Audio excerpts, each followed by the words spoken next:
Go big or go home. Not us having a soundtrack. Whoever's on the audio says go big or go home way better than we ever could. I'm Zora Stephenson. She's Meghan McKeown. He's Robbie Hummel. We're getting to the home stretch, folks, of our podcast journey here. Tourney time has arrived. Today's episode is all about a recap and a preview. So Megan's going to recap the women's tournament, and then we'll hand it over to Robbie to preview the men's tournament. Minneapolis has been the home of the Big Ten for the last couple weeks. Megan, okay, so you got the women's tournament. Iowa wins.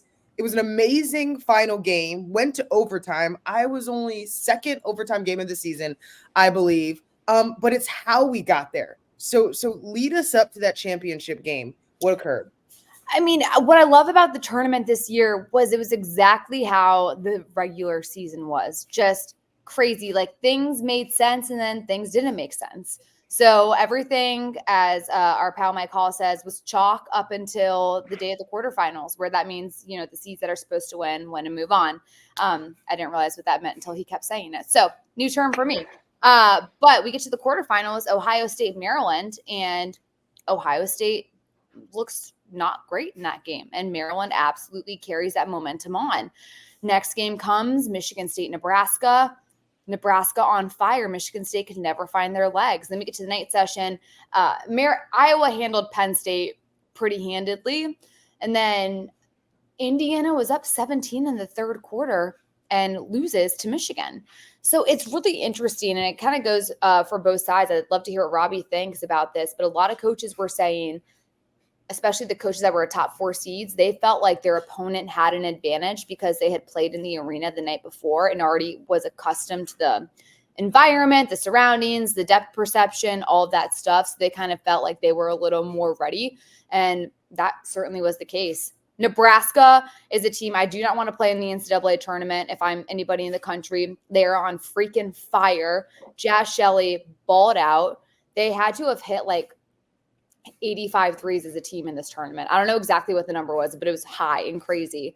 Maryland's a team, punched their ticket, had to have after beating Ohio State.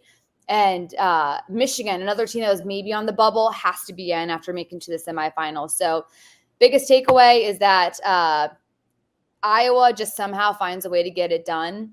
They will likely be a 1 seed now in the NCAA tournament. I would say you're now officially going to get probably 7 or 8 teams in after how competitive their showing was in Minneapolis. Really exciting. Does Michigan State losing in its first game affect their tournament odds? No, they're still in. They've done too much good on their resume in the regular season to have that be much of an impact. They may drop seeding. Like, my concern from them is they might go from like a 6-7 now to an 8-9, which is always the position you don't necessarily want to be in. But regardless, like, they're in.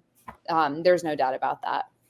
So you got Iowa, Ohio State, Indiana, Michigan State, Nebraska, Maryland, Michigan that you're thinking. I just said 7 are in. Mm-hmm. Okay. That seems fair. Yeah, Cheyenne Sellers from the Terps looking at the camera saying we're peaking at the right time. I mean, it was so much fun. And like, that's another team, like, you don't want to play in March. And, you know, they've dealt with injuries, Maryland has, and a lot of outside noise talking about how they weren't as good as normal this year. But death, taxes, and Brenda Frese in March is a simple formula. A lot of success. It's like Izzo in March, Brenda Frese on the women's side in March. Yeah, it was cool to see, especially like Nebraska. I know they were like just missed the tournament last year. And so I know Amy Williams is probably super pleased with the effort. I know we're talking about the Big Ten here, but like, how can we not have this conversation without I'm not even going to South Carolina, LSU. I want to talk South Carolina, Tennessee. Robbie, did you see this 3-point shot from Camilla? Yeah, they didn't guard her. It reminded me of Evan Turner just walking into a half-court shot against Michigan in the 2010 Big Ten tournament. Just let's not guard a player and let them just cash out and bank it in. But like, I mean, from a coaching perspective, all the numbers tell you not to guard. I mean, she had but I feel like you can't. Like, these players are on scholarship. Right, B1 players. Like I wouldn't say that I'm gonna like deny her the ball, but I would at least be in the vicinity. I feel like. But that's Monday morning quarterback, right? Like, I can say that. Easy to get MQB. Totally. As to what Meghan had said about teams that play on Friday, I think if you played Wednesday, you get the boost Thursday. But then on Friday, if you're that team, you get fatigued. Yeah. If you play Thursday, Friday's your boost. Saturday would be the game where you're like, man, we've played 2 games the last 2 days. I'm starting to feel it in my lungs. I'm starting to feel it in my legs. But there is, like, the second game, you're way more comfortable. Whereas the first game, there's always, like, the feeling out period, a little bit of uncomfort with or discomfort, I should say, with the environment, the rims. You know, you've had some time off, it can be weird depending on when you played last. That's a real thing. That's a very real thing. And one more thing about the women's thing, it pays to be a Nike athlete that Nike wants to put out there, because Caitlin Clark's billboard reminded me of like LeBron's thing in Cleveland, or you think about, I've seen a Reggie Miller mural in Indianapolis that like spans the whole side of a building.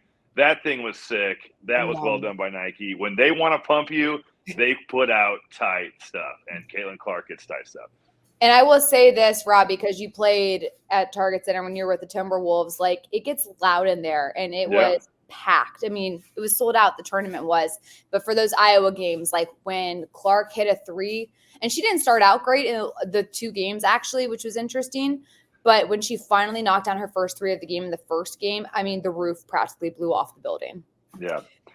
Well, sadly, the Timberwolves, when I was there, didn't know that much. They do now, though. They do now. They do now, because they're good now. They're good now. Carver Hawkeye North is what the Iowa Hawkeye coaches were calling it. Is that valid, Meghan? Like, was it like that?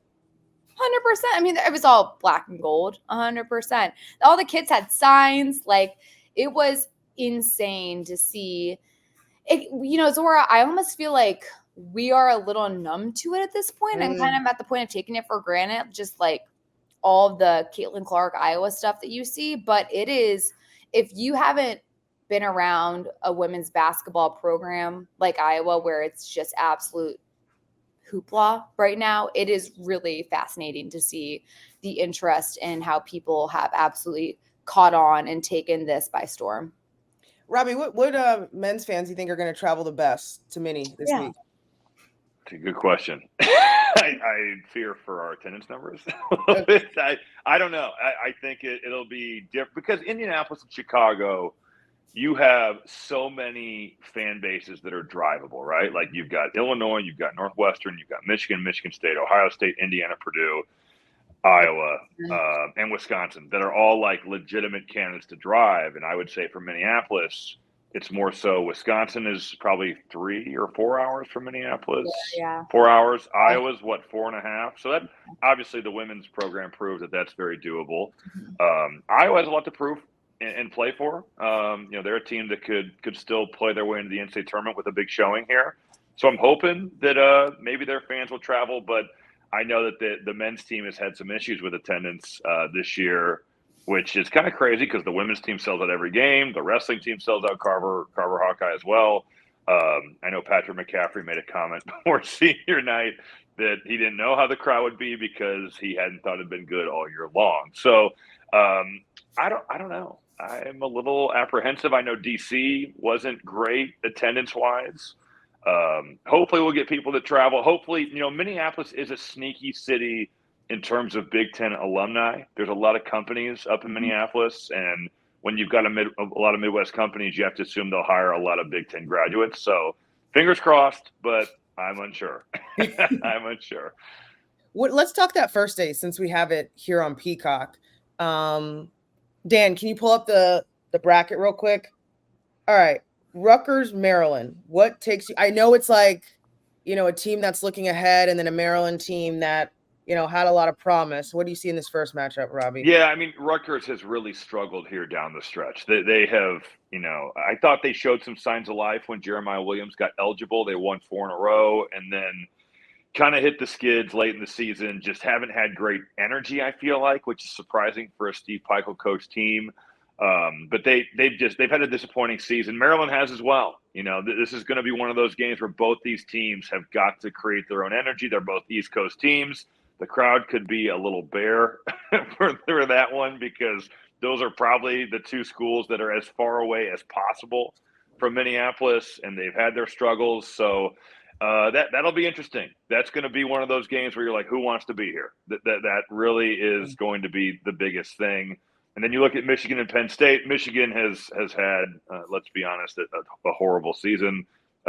Considering what, and that sounds very blunt, but they've won like 3 games since, I think, November. So Penn State is one of the great stories, though. Mike Rhodes, he's not going to win Coach of the Year, but they bring back one guy from that team that played last year, and he gets kicked off the team, and he was their leading scorer.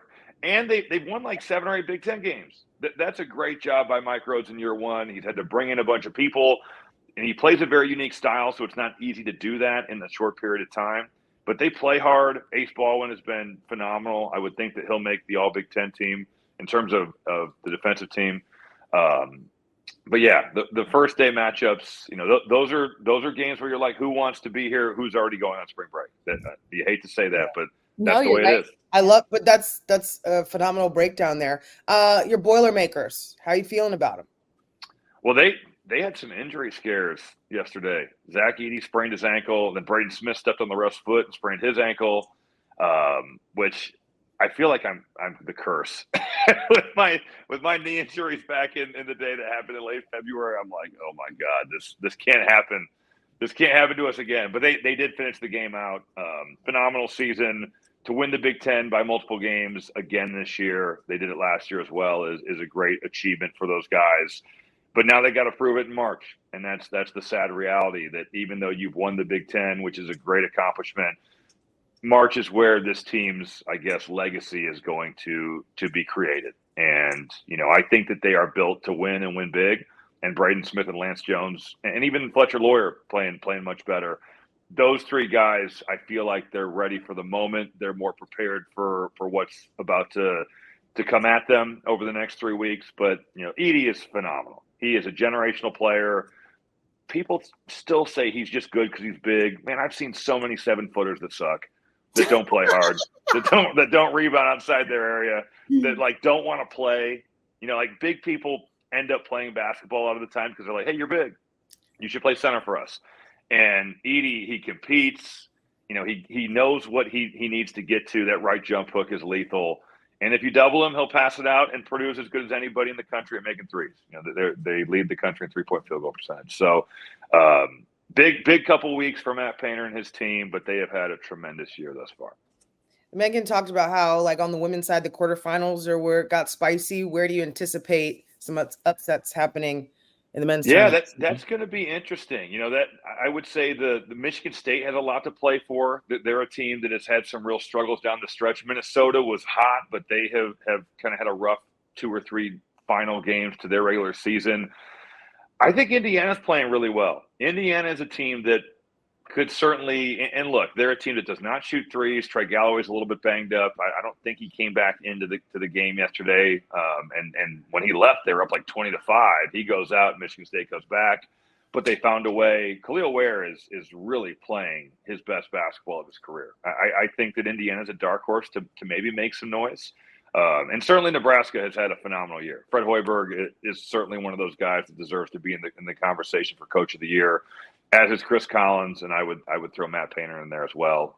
But Chris Collins has had to juggle injury after injury after injury, and the fact that they're the 4 seed and going to make the NCAA tournament, and you look at what they've lost throughout this season, that's pretty impressive. But I'll pick Indiana for a team that makes a run and is the team that upsets the chalk bracket, as Mikey Hall, minus his voice, would say.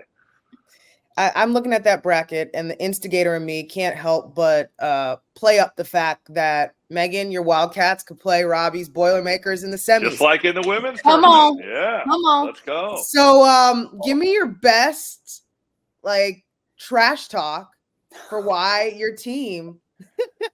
All right, I got this here. Megan, we whooped you in the women's side, and we beat you guys. Well, we split. Dang it, I was going to say we beat you guys twice. We split this year. But some tough calls went against us late. I can't even say that. He's got nothing. Northwestern beat us fair and square on the road. We got the best player. We're gonna win. They let you exit the floor before they rushed it as well. I know. Yeah, Northwestern was on. Very classy folks. Come on, 2 words, boo-booey. He's Nothing an else needs to be assassin. said. That's trash talk enough. Best name in college basketball. Come on. That's all nice, but we've got the National Player of the Year. We got the National Player of the Year. And your guards can all shoot, and Luke Hunger doesn't know what's coming at him here, and that they meet. Hey, and shout out to my guy Bryant McIntosh on the Northwestern bench, one of their assistant coaches, one of the all-time greats. So that's my other big. He's an Indiana boy himself. He knows how to beat Purdue. That's right. He could have went to Purdue, but I know. He spurned us and went to the smart school. There you go. So we'll never forgive him for that. He knows. Chicago's Big Ten team. That's right. Well, you guys, it's been a blast. I know we got a couple more episodes left, but appreciate you all. Megan, good luck on all your calls this week. Robbie as well. And I'll have a map out to try and figure out where both of you guys are. And Robbie, we get to be teammates this week. That's right. I'm looking forward to that. Wednesday. Me too. We're going to crush it. All right. Cool. Go big or go home. Go home. Go big or go home.